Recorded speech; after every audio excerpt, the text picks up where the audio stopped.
ಆನೆ ಮತ್ತು ಸಿಂಹದ ಕಥೆ. ಒಂದು ದಟ್ಟವಾದ ಕಾಡಿನಲ್ಲಿ ಒಂದು ಬಲಿಷ್ಠವಾದ ಸಿಂಹ ವಾಸಿಸುತ್ತಿತ್ತು. ಕಾಡಿನ ಎಲ್ಲಾ ಪ್ರಾಣಿಗಳು ಅದನ್ನು ಕಂಡು ಭಯದಿಂದ ಬದುಕುತ್ತಿದ್ದವು. ಸಿಂಹವು ತನ್ನ ಬಲದಿಂದ ಎಲ್ಲರ ಮೇಲೂ ಆಳ್ವಿಕೆ ನಡೆಸುತ್ತಿತ್ತು. ಅದೇ ಕಾಡಿನಲ್ಲಿ ಒಂದು ದೊಡ್ಡ ಆನೆ ಕೂಡ ವಾಸಿಸುತ್ತಿತ್ತು.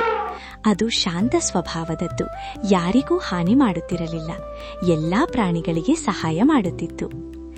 ಒಂದು ದಿನ ಸಿಂಹವು ಆನೆಯ ಬಳಿ ಬಂದು ಹೆಮ್ಮೆಯಿಂದ ಹೇಳಿತು, ನಾನು ಈ ಕಾಡಿನ ರಾಜ, ನೀನು ಕೂಡ ನನ್ನನ್ನು ಕಂಡು ಭಯದಿಂದ ಬದುಕಬೇಕು.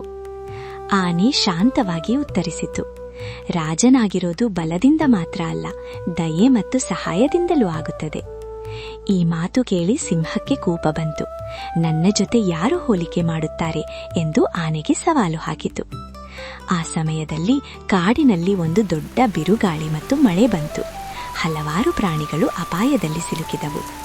ಆನೆ ತನ್ನ ಬಲವನ್ನು ಉಪಯೋಗಿಸಿ ಮರಗಳನ್ನು ಸರಿಸಿ ಸಣ್ಣ ಪ್ರಾಣಿಗಳನ್ನು ರಕ್ಷಿಸಿತು. ಸಿಂಹವು ತನ್ನ ಶಕ್ತಿಯನ್ನು ಬಳಸಿದರೂ ಎಲ್ಲರಿಗೂ ಸಹಾಯ ಮಾಡಲು ಸಾಧ್ಯವಾಗಲಿಲ್ಲ.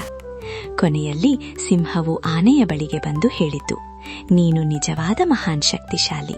ನಿಜವಾದ ಶಕ್ತಿ ಎಂದರೆ ಸಹಾಯ ಮಾಡುವುದು.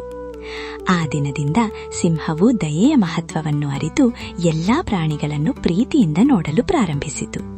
ಕಾಡಿನ ಎಲ್ಲಾ ಪ್ರಾಣಿಗಳು ಸುಖಕರವಾಗಿ ನೆಮ್ಮದಿಯಿಂದ ಅನ್ಯೋನ್ಯತೆಯಿಂದ ಬಾಳಿ ಬದುಕಿದವು. ಇರುವಷ್ಟು ದಿನ ನಾವು ಹೀಗೆ ಖುಷಿಯಿಂದ ಬದುಕಬೇಕೆಂದು ನಿರ್ಣಯಿಸಿದವು. ಈ ಕಥೆಯ ನೀತಿ: ನಿಜವಾದ ಶಕ್ತಿ ದಯೆ ಮತ್ತು ಸಹಾಯದಲ್ಲಿದೆ, ಹೆಮ್ಮೆ ಮತ್ತು ಭಯದಲ್ಲಿ ಅಲ್ಲ.